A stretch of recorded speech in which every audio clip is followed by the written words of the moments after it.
welcome to Tapper Trails, and welcome back.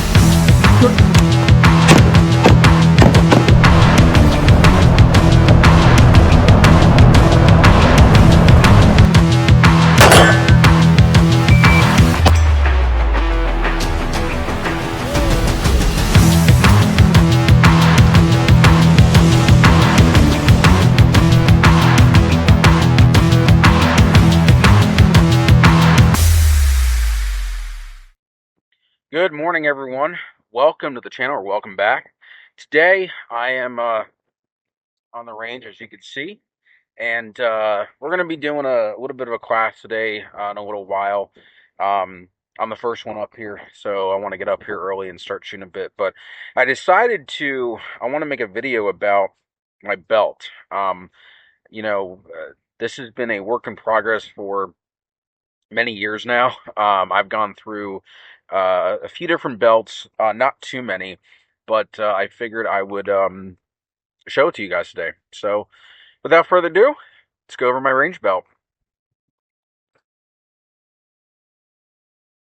All right, so here's the belt. The actual belt itself is the Blue Alpha Gear Duty Belt Light. It is the 2-inch version. I also have the original Duty Belt from Blue Alpha Gear, and I ran that for a few years. I really love that belt, but I wanted to upgrade, and this one is definitely lighter and even stiffer than the original. I also like the 2-inch version. I'm not a big fan of 175 belts. I guess I just like having a wider belt for all my equipment to be on. But yeah, that's the belt itself from Blue Alpha Gear, and then the inner belt is up here, and it is their 1.5-inch EDC belt, and it has the little buckle at the end that you loop through, and it's a great inner belt that comes with it. I also went with the metal Cobra buckle. They also have the polymer version.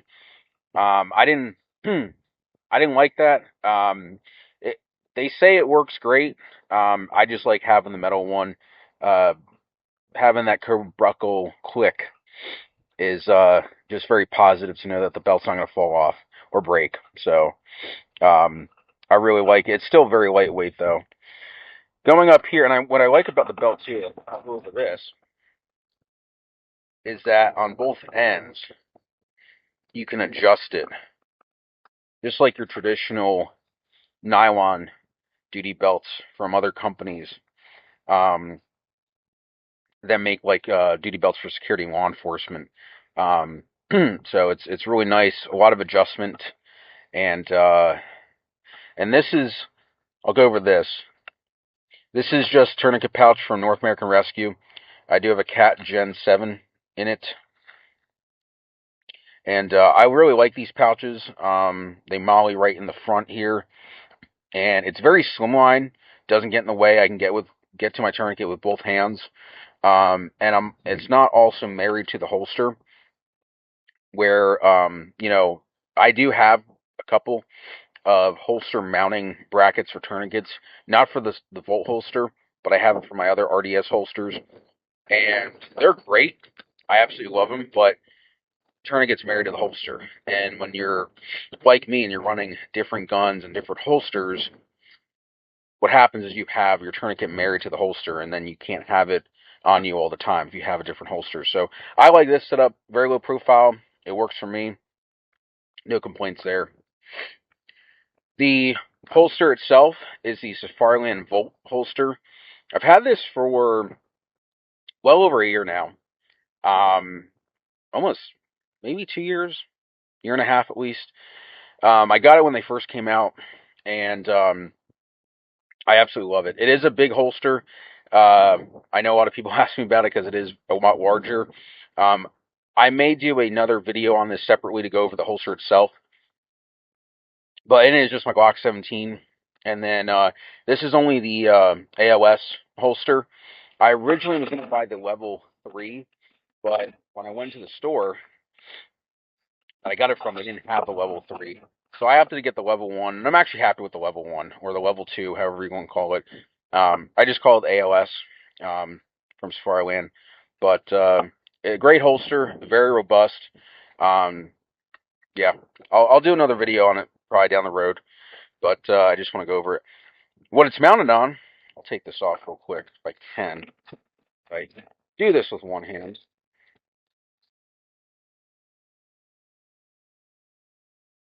Didn't think I was going to be able to do it. I've gone through various holster attachments over the years.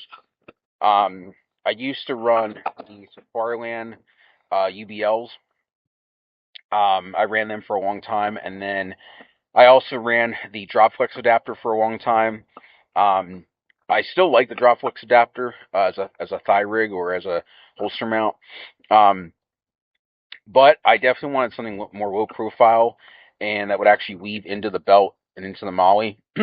I also have tried the True North Concepts modular holster adapter, MHA, I think it's called. I still have it. That's not a bad one too. I've also tried the Guardian Warrior Solutions bang hanger, and that's what I had on here previously. Um, I also had the original Wilder Tactical multi-holster platform, and I sold that to Gilly. And then I was looking at the new version, and I was like, you know what? I really want to buy the new version and try it out, and I did, and I absolutely love it. This takes up less real estate than the Guardian Warrior Solutions did, and I can get the holster like really up front next to the tourniquet pouch. It does MOLLE in, and the different screws that they have in here now are really nice, and it doesn't shift in the MOLLE. The old one, depending on what belt width you got with the MOLLE hanger, it would shift, and this one it doesn't, which is really nice. And then this has a new bracket, I guess you can call it bracket, for their holster swivel, which is really nice. I like my strap to flex and to swivel with with my leg. Obviously, that was one of the issues with the Guardian Warrior Solutions one, where it went through the actual holster mount and it didn't really swivel, and the my leg strap was up on my thigh higher. I like my leg strap to be uh lower, um and this actually works. This is also from Blue Alpha Gear. This is their Cobra buckle, and it's the elastic one. I like having the elastic again because it moves with you. Never had an issue with it, and it's obviously mounted with the Safariland QLS, which most of my you know duty style holsters um, have the QLS mounted on, so that way I can take them off and run different holsters and different guns and stuff like that. Blank space here, and then I try to keep most of my back clear. It does look different when it's wrapped around my waist. This is an awesome product from Neomag's, the Tack Trap. I use this to put like my staple gun on, or if I'm at a class or I'm just on the range by myself, I can hang my ear pro from here. So it's a little pricey, but it's actually worth it. Um, Especially with the amount I shoot with this belt, it's definitely worth it. Going back, I have the Flatline Fiberco Pimp. Probably the best medical pouch for a belt that I have found. You can also mount it on a vest. I also have, and then here's the identifier cross, and it's mounted with the Blue Alpha Gear MOLLE straps, which I really like. I really like those straps. And then I just have some shears in the back, and this could pull out as a tray and get your medical out. Going back, I have the Blue Force Gear 10-speed pouch for an AR mag.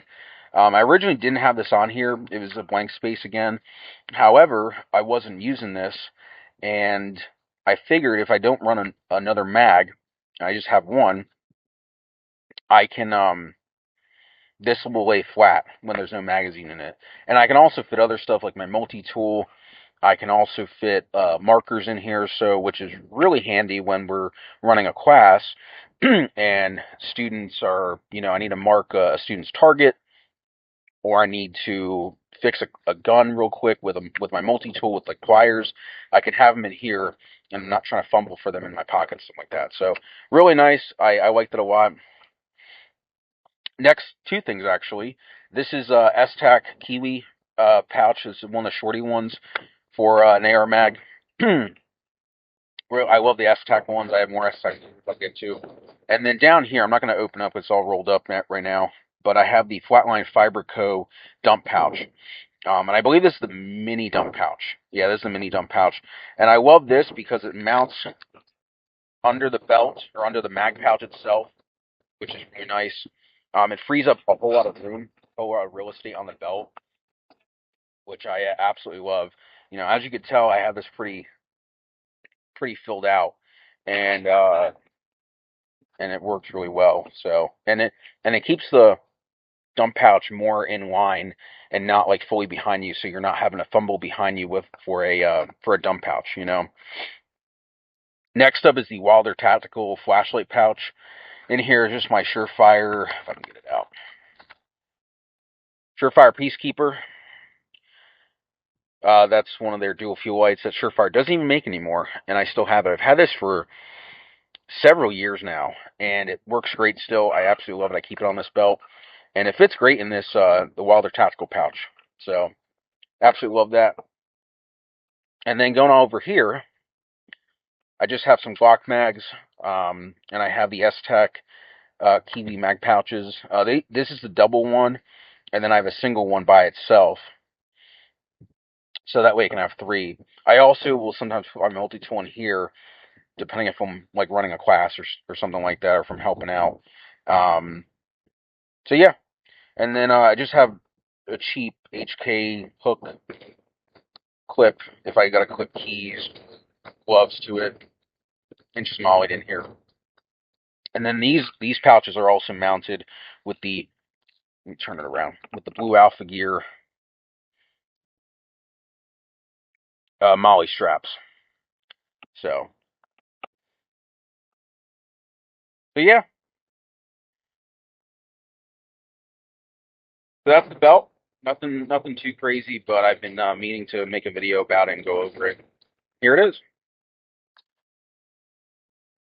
All right, so that was the belt setup. Like I said, this one I've been running pretty recently, and I think for about a year now, maybe a little bit less than that. But it's a great belt. It's a great setup. I think this is my final iteration for a while. You know, I'm always testing new gear that comes out, or I'm always buying some new piece of gear that I see that I think it's worthwhile, and I try to try it out, or I buy it.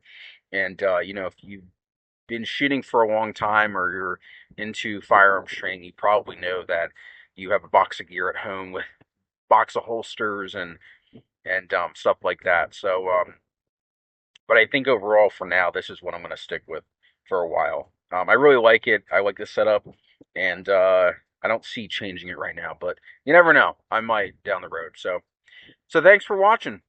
Please subscribe. Please like. Please share the videos so I can keep bringing you more content. And as always, thanks for watching Tactical Trails. See you next time.